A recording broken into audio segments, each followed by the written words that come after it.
کل جماعتی حریت کانفرنس نے شہدائے آزادی کو شاندار خراج تحسین پیش کرتے ہوئے بھارتی فوجیوں کی طرف سے جاری قتل و غارت پر شدید تشویش کا اظہار کیا ہے۔ کل جماعتی حریت کانفرنس کی قیادت نے سری نگر میں اعلیٰ سطح کے ایک اجلاس کے بعد جاری کیے گئے بیان میں اس بات پر زور دیا کہ سیاسی مذاکرات آگے بڑھنے اور خون ریزی کو ختم کرنے کا سب سے مؤثر طریقہ ہے۔ اجلاس کے شرکاء نے کہا کہ گزشتہ کئی دہائیوں سے بھارت کی جانب سے اختیار کی جانے والی کشمیر دشمن پالیسیوں، فوجی طاقت کے استعمال اور ظالمانہ ہتھ کنڈوں سے تنازع کشمیر حل نہیں ہو سکا اور نہ آئندہ اس سے کوئی فائدہ ہوگا۔ حریت رہنماؤں نے دیرینہ تنازع کشمیر کے حل کے لیے جموں کشمیر کے لوگوں کی عظیم قربانیوں کا اعتراف کرتے ہوئے اس بات کا اعادہ کیا کہ جنوبی ایشیا میں امن اور ترقی کے وسیع تر مفاد کے لیے بھارت کے پاس مقبوضہ جموں کشمیر میں حالات بہتر بنانے کا بہترین موقع ہے۔ اجلاس میں ہندوتوا انتہا پسند بھارتیہ جنتا پارٹی کے رہنماؤں کے گستاخانہ بیانات پر بھی شدید تشویش کا اظہار کیا گیا۔ غیر قانونی طور پر بھارت کے زیر قبضہ جموں کشمیر کے ڈوڈا اور کشتواڑ قصبوں میں پیر کو مسلسل 5ویں روز بھی کرفیو جاری رہا، جبکہ بی جے پی کی ترجمان نوپور شرما اور ایک اور رہنما نوین کمار جندل کی طرف سے پیغمبر اسلام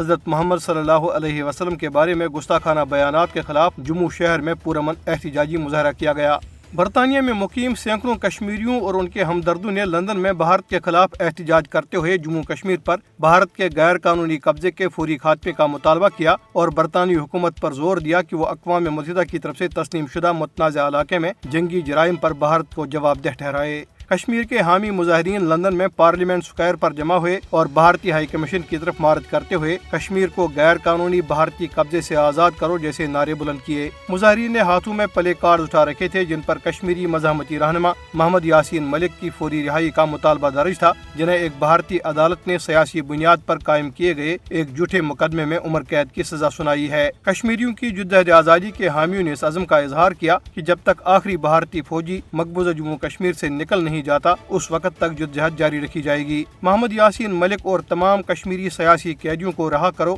کے زیر عنوان ریلی کا اہتمام برطانیہ میں مقیم تمام کشمیری برادریوں نے مل کر کیا تھا۔ مظاہرین نے بھارتی ہائی کمیشن کے سامنے فلک شگاف نعرے لگائے اور بھارت کی نام نہاد جمہوریت پر سوال اٹھاتے ہوئے کہا کہ بھارت بین الاقوامی قانون اور جموں کشمیر سے متعلق اقوام متحدہ کی قراردادوں کی کھلی خلاف ورزی کر رہا ہے۔ بھارت میں حکمران بی جے پی رہنماؤں کے گستاخانہ بیانات اور ملک میں مسلمانوں پر بڑھتے ہوئے مظالم کے خلاف نیو یارک، ہوسٹن، ٹیکساس اور شکاگو میں ہزاروں لوگوں نے احتجاجی مظاہرے کیے۔ مودی کی زیر قیادت ہندوتوا حکومت اپنے صہیونی آقا اسرائیل کی پالیسی پر عمل کرتے ہوئے گستاخانہ بیانات کے خلاف احتجاجی مظاہروں میں شرکت کرنے والے مسلمان شہریوں کے گھروں کو مسمار کر رہی ہے۔ جس طرح اسرائیل فلسطینیوں کے ساتھ مسجد اقصی اور غیر قانونی طور پر مقبوضہ فلسطین کے دیگر علاقوں میں کر رہا ہے، مودی کا بھارت اپنے مسلمان شہریوں کے ساتھ بھارت اور مقبوضہ جموں کشمیر میں ایسا ہی کر رہا ہے۔ اسی طرح کے ایک تازہ ترین واقعے میں ہندوتوا سے متاثرہ بھارتی پولیس نے جاوید شاہ کی رہائش گاہ کو منہدم کر دیا، جن پر بی جے پی کی زیر حکمرانی اتر پردیش ریاست میں گستاخانہ بیانات کے خلاف مظاہروں کی قیادت کرنے کا الزام ہے۔